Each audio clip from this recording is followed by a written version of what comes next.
Hello lovely people, welcome back to my channel. I hope you are all well. Today we are going to do another nervous guide, and this time we're going to talk Much Ado About Nothing, currently playing in Stratford at the Royal Shakespeare Company Theatre.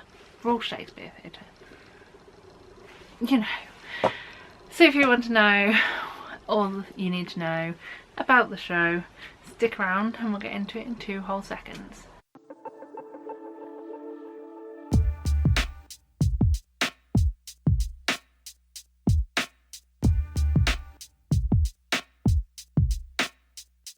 So yes, welcome back. It's time for another nervous guide. If you don't know what one of those is, I basically just explained, but it's everything you need to know about the show. So that is anything about the theatre itself, anything about the show itself, things like content warnings and sensory warnings, anything that's not necessarily the show and its cast, more about the show and its content, everything you know about the show. So let's talk Much Ado About Nothing.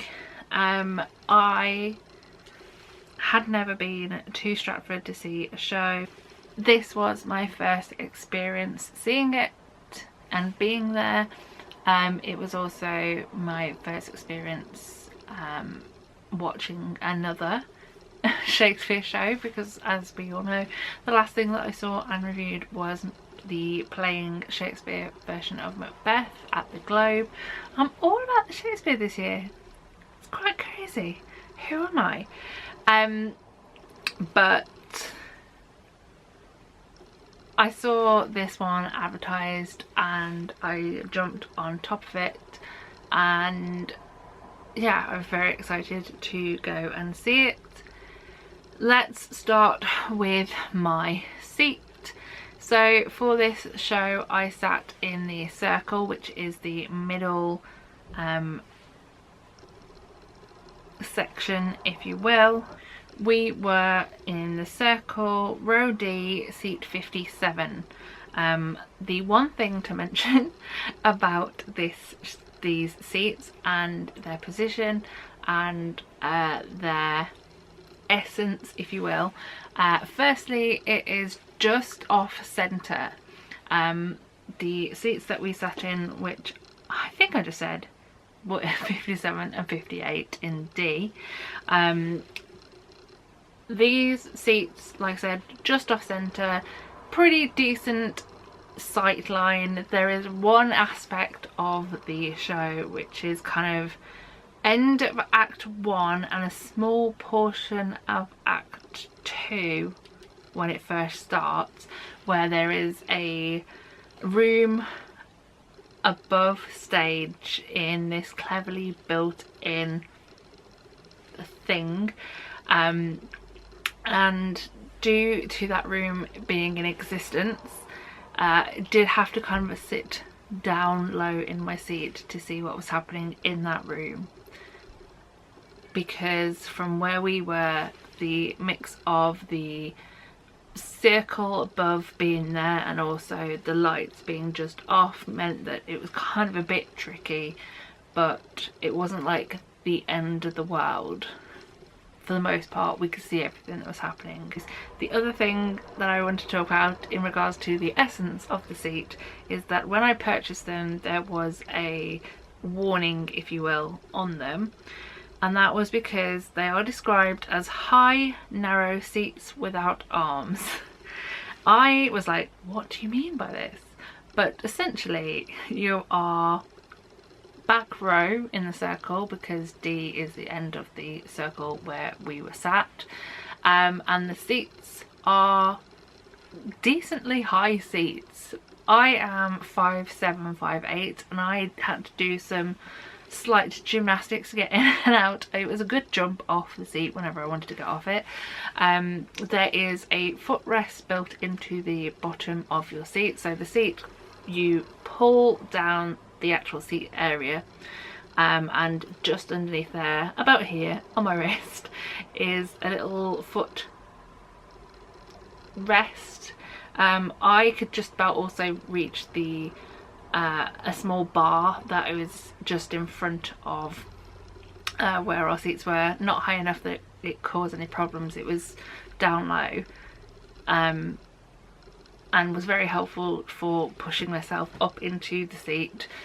So there was a few places to put your feet. You weren't just like dangling in the middle of nowhere, or I wasn't, being the size that I am.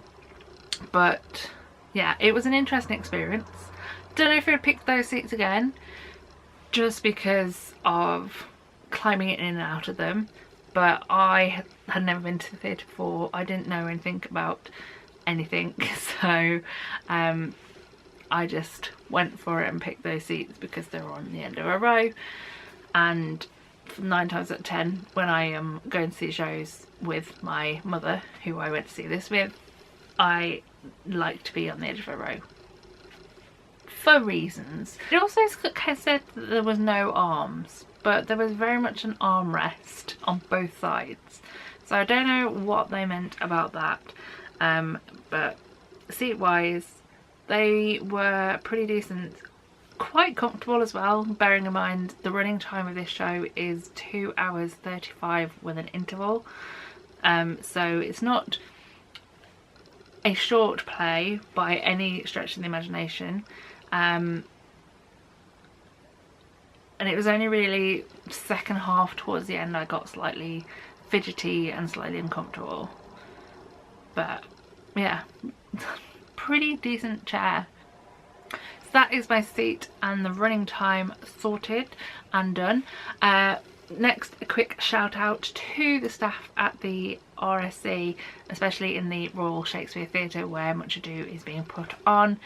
Everyone was super friendly and very helpful, even down to the fact that the usher who was nearby to where we were realised before the show started that my mother, who is shorter than me, was finding it a bit tricky to get on and off once she got up into the seat. Did at one point say, if you need anything, I'm literally going to be sat there, and he pointed to the row in front just to the side, is like, get my attention, I can help, which was very helpful. And it was great to know that there was assistance if needs be. As we always get into it somehow, let's talk toilets. The toilets, I think there's only one set on our level. I could be wrong because I didn't go to the bar area, I had no need to, and I just didn't want to go to a busy space if it was going to be busy, because bars tend to be. But as you get up to the circle level, or at least the route we took, there was a little walkway area until you got to the theatre space, and then the toilets were just there. There was plentiful, they were clean, pretty decent, I have no qualms, top-notch toilets. They get my seal of approval. Let's now finish with the content and sensory side. So I'm going to quickly read the content advisory, which was sent to us prior to our visit.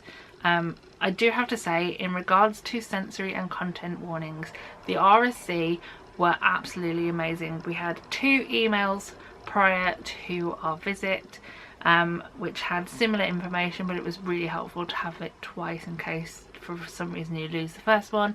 And also, and I will leave this link in the description if I remember, they have a whole section attached to the Much Ado About Nothing portion of their website, which has the advice again, but also has something described as a, please hold, sonic story. This sonic story is a graphic which highlights the key sounds through the performance. It says it's available to all audience members, and it will be particularly useful for anyone who might benefit from understanding the sensory elements of a show before they see it. If more people and more shows had this feature, I would love them with all my heart, because knowing that that is coming up is just amazing. This is the Sonic story for the show. I'm not sure how much of it will actually pick up, but it literally has like loud bits, short bits, things like characters sing drunkenly through microphone, girls just want to have fun by Cyndi Lauper plays, ending in some loud scary thud. Like, this is the stuff that I feel everyone would appreciate. Love it. Big shout out to the RSC for that. So when you get the email, the content adversary that you get is the director has chosen to set this world of the play within a footballing context, which features seeming glamour from the players and their wives and girlfriends, managers and pundits. We want to make you aware that in this interpretation of the play includes simulated sex, sexual acts, as well as inferred sexual violence between 2 male characters and 1 female character. We appreciate this is unusual for a production of Much Ado About Nothing. We therefore wanted to make you aware before you attend. And like I said, this email was sent twice, so it was very helpful to have that information prior to going in. Only other things to mention are 2 things that happened in Act 2. In case you are like me and when you see a visible gun you get a bit nervous. There is one in the first scene of Act 2. The verger comes onto stage first holding a gun. He rolls over a sofa, kind of points it around, never fires it, but it is in view for the entirety of the scene until the verger goes off. So it is something to be aware of if you are like me and don't like a visible gun, in case it makes a noise, or just don't like guns in general. The only other thing to mention that I wrote down in my notes was about some flashing lights during a scene which is supposed to represent Heroes Memorial. The lights appear to flash on stage. They don't go into the audience. They are pointed at Claudio, sorry, footballing, Claudio, and they simulate like cameras flashing because he is stood there doing a speech at the memorial, and that is pretty much that. They're not flashing, they're not in your face, they're not in the audience, but they are flashing lights. I did want to make you aware of those. But there we go. I don't feel like I have a lot of sensory warnings to give you because the RSC did it for me. I absolutely love that. And like I said, if more people, more shows, if anybody ever wants to do a Sonic story, please go ahead. Loved it. And I only noticed it today. If I'd seen that before, I'd have greatly enjoyed myself. Not that I didn't already. Spoiler alert for the review. There we go. All of it is done and dusted. I'm going to leave this video here.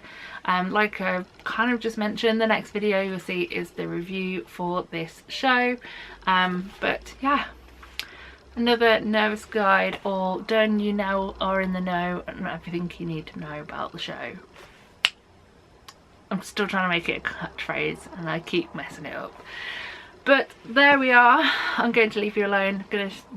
I'm just gonna silence myself because it's warm. I'm going a bit insane. Let's silence and go. And so thank you very much for watching. I hope you enjoyed. I hope some of this, if any, helped. If it did, yay. But all that's left to say is the usual, and that is this. So long, farewell, auf Wiedersehen, goodbye. Bye everyone.